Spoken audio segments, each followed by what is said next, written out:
Question है using Young's double slit experiment a monochromatic light of wavelength 5000 angstrom produce fringe width 0.5 millimeter.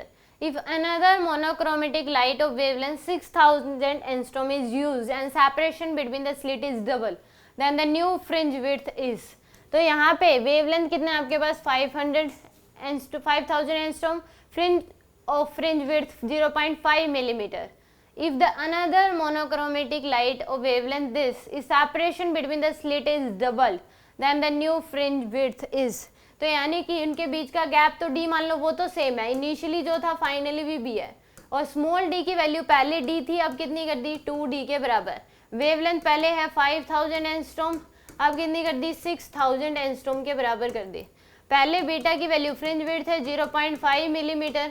अब new dash beta dash बताना है कितना हो जाएगा. तो हमें पता है फ्रिंज विड्थ क्या होती है, लैम्डा d बाई डी के बराबर.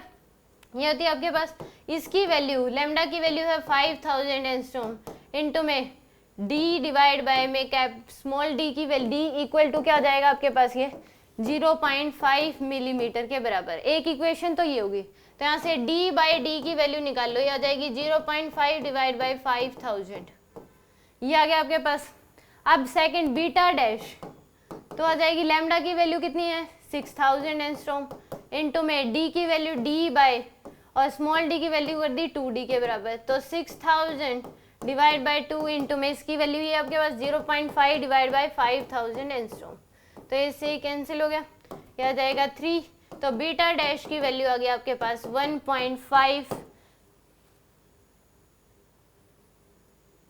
फिर ये भी 0.1 आ जाएगा ये. तो कितनी आ जाएगी 0.3 मिलीमीटर के बराबर. कितनी आ रही है आपके पास 0.3 मिलीमीटर. यानी कि डी ऑप्शन क्या हो जाएगा इसका करेक्ट होगा.